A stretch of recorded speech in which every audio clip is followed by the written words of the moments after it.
it's snowing.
It's snowing! It is a full-on winter wonderland outside. It is so beautiful. It was already snowing when I went to bed last night, and it snowed all night, and it's still coming down so hard this morning, and so everything is just covered. It looks like everything has been dusted and powdered sugar, and it is just beautiful. So I thought we could spend a snow day together. Living in Dallas for so long, I didn't get a whole lot of snow days, and there's just something so nostalgic about a snow day for me. Where I grew up in Kentucky, if it snowed just a little bit, school would normally be canceled, and that was just the best feeling ever, to wake up and see the ticker on the Weather Channel saying that my district school had canceled for that day, and just getting to play in the snow with my siblings. And I just love a snow day so much, and so we are going to spend one together today. And I don't really have anything planned. I kind of just want to take the day off of everything that I normally do in a day. I'm not going to do any work today. Obviously I'm going to film, but just film myself doing fun things. I have all these little activities that I want to do and that I never end up doing, and so while I ate breakfast this morning, I colored in the Barbie coloring book that I found at Target, and that was so fun because I've had it for probably about a month now and I've never cracked it open, and so it was so nice just to take a leisurely breakfast and just color in my coloring book. And then I have a couple other things I want to do today. Obviously we're going to go play in the snow, because what is a snow day without a little frolic in the snow? And then I bought a photo album that I want to start putting pictures in for this year.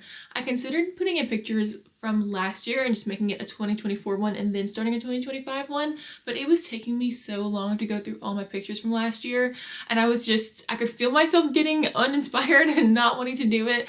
So I'm gonna put that off for another time, but I'm gonna start with 2025, and I'm just gonna fill it in as we go. And I've actually already printed out the photos, which is lucky because I wouldn't have been able to get to Walgreens in this weather, but I printed out pictures from the New Year's Eve trip that I took, which I didn't vlog, but it was just a little staycation in Nashville. Me, my sister, and her roommate went down to Nashville, and we stayed at the Dolly Parton Hotel and just had a little sleepover in one of the suites there, and it was so much fun. So I have pictures from that, and then of course I have New York trip pictures, and so I've printed all those out and I'm going to put them in the photo album. I did this for my very first Paris trip, and I love looking back through that photo album, and so I just wanted to do one for a whole year, and I think it'll be fun just to reminisce every so often about what I've done and like fun little moments that have happened.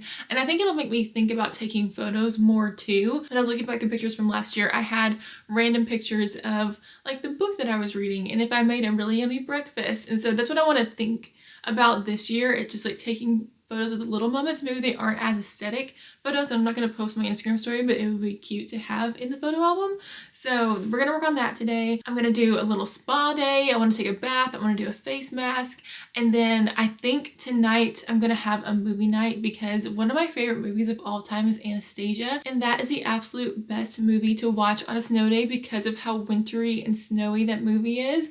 So I think we're going to watch that tonight. Either that or Barbie Magic of Pegasus. That one is also set in the snow, and I think those would both be fun movies. Maybe we'll do both. Maybe we'll do a little back-to-back movie night, Anastasia and Barbie Magic of Pegasus, which sounds like a grand old night to me. So yeah, I think first things first, let's go play in that snow because it is just calling me outside. It looks so fun and I'm so excited. I'm gonna bundle up. It's actually not as cold as it could be with like a wintry storm. It's still about 30 degrees, so I'm obviously gonna layer up more than this, but I don't have to have as much on as I would have had to have if it was like, you know, in the single digits. So I'm gonna go play in the snow. I'm so excited. I feel like a little kid in this video because I feel like I'm on a school snow day because I'm gonna go play in the snow and I'm coloring in my coloring book, but that is just the best way to feel on a nostalgic day like this. So let's go play in the snow.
Hello everyone, it is a good little bit later now. As you can tell, it's fully dark outside, but right after I came in from playing in the snow, I went straight and took my bath because I was freezing.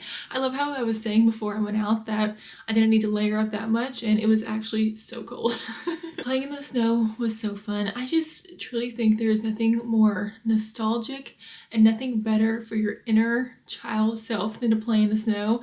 And my little kitty cat, I don't know if I ever showed you all on YouTube before, but his name is Glitter Cat Brooks. I love him. He played in the snow with me and we had such a fun time. And then I took my bath. I used a couple of new products in it. That bubble bath that I used, it's the Dr. Teal's limited edition vanilla one. Oh my gosh, that smells amazing. It made my bath smell so good, and obviously the bubble bath is just the best. So I had my bath and I wanted to talk to you about the book because I finished the book that I've been reading in the bath, and y'all, I just have to rant about this book for a second because what the heck went on in this book. So this is a Swan Lake retelling, and for 98% of this book, I was convinced it was going to be my first 5-star of the year because I loved it. This author's writing is just beautiful. I read her Nutcracker retelling at the end of last year, and the way that she describes things reminds me a lot of Stephanie Garber, who is one of my top favorite authors of all time. I loved the Caraval series. I loved the Once Upon a Broken Heart series, and that is definitely what this reminded me of. She actually has a quote from Stephanie Garber on the book, and I could see why Stephanie Garber would like this because the writing is so similar. She just really describes things very poetically and very beautifully, and it's so nice to read her writing because it's not that kind of poetic where it takes you a long time to understand what she's saying. Like the story is very easy to follow, but it's just told in a very beautiful way. This was a very interesting retelling where the girl who gets turned into a swan can only become human when it snows, so it was obviously a very atmospheric read to read while it was snowing outside, and so everything about it was perfect. I was loving it so much, and then the ending happened and ruined the entire book for me, and I just feel like I need to talk about it. So if you want to read this book, I still think that I would recommend to read this book because of how much I enjoyed it for most of the time that I read it. Just know that the ending is and maybe you won't find the ending as horrible as I did. So if you would like to read this book, please skip ahead because I'm going to spoil it. I'll put a little timestamp, but go away if you still want to read this book. If you don't want to read this book, I'm going to tell you about the ending because it was so bad. So basically the story is mostly told through Odette's lover's point of view. He is an artist and he comes to know Odette through these parties that she throws when she becomes human when the snow falls, and they, you know, strike up a romance and they fall in love. The lover's, what is his name even? Forster. His goal at the end of the book is to find the man who turned Odette into a swan so he can turn her into a swan so that she can live with him and they can have a happy life, because apparently a swan's life is a lot shorter than a human's, and so she is kind of becoming more and more swan-like every day, and she's finding it a lot harder to change back into a human when it snows. And so he sets out on this mission to find the man who turned Odette into a swan. Well, he finds him, he brings him back to where Odette is, and this is literally in, I feel like the last 20 pages of the book. It all happened so fast and it made no sense. And so I think that's why I just hated the ending so much, because basically he agrees to turn her back into a swan, but he needs time to prepare himself.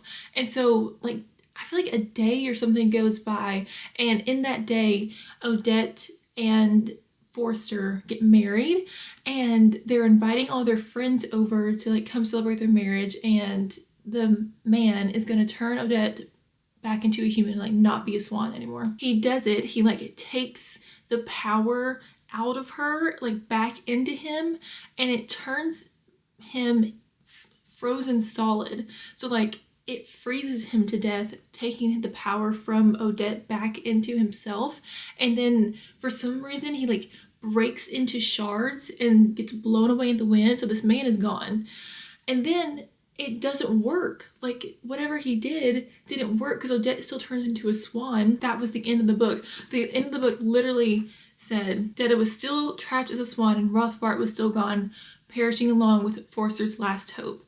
And his friends come in and he's crying and he's saying she's gone. Pleasing numbness was spreading through his limbs, and he thought that if this was what it felt like to die, it would not be so bad after all, less painful than existing without his wife, his reason for being, his heart. She was his everything, and now that she had gone, he could no longer imagine how the sun and the moon would rise and fall on a world that he could not share with her. Their storybook had closed too soon, for a true fairy tale never did end happily.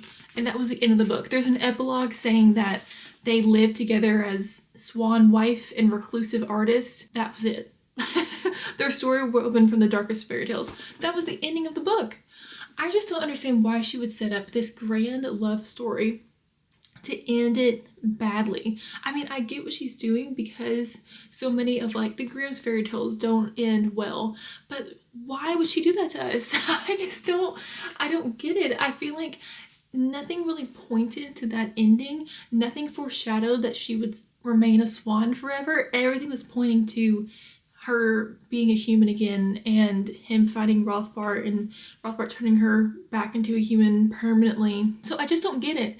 I really don't get it. There were a lot of sad parts in the book where like a beloved character dies, and we see Detta, who's Odette, her nickname is Detta, turning back into a swan and finding it harder, and Forster, who's like this really depressed artist and like this really depressed character throughout the book, like finding his hope and his happiness in her, and then she never turns back into a human. Like what? Why? I don't understand. I just truly do not understand. So yeah, I ended up giving this 4 stars because it was so close to being 5 stars. Literally the last 20 pages have been different. It would have been so perfectly a 5-star, like very easily a 5-star, and then it was just ruined for me. So I feel like I needed to rant about that because it was just pissing me off so bad. I was in the bath and I was reading and I was like, oh, there's no way she ended the book like that. And she did. She fully did. So that's my review on Upon a Frosted Star. Again, I think it's worth reading because of how beautiful the story is and how beautifully it's told, and just like the magical descriptions and language and all of that, but that ending killed me. So on to another note. I think I'm going to make dinner. I think I'm going to have grilled cheese and tomato soup, which is a perfect snow day dinner, and then I'm going to work in my photo album for a little bit. I have my pictures all set out, and then we're going to get into our movie night. I still think I'm going to try to watch both. We'll see how late it is when I start Anastasia, but if I finish that one, I'm going to also watch Barbie Magic of Pegasus, which I'm excited about.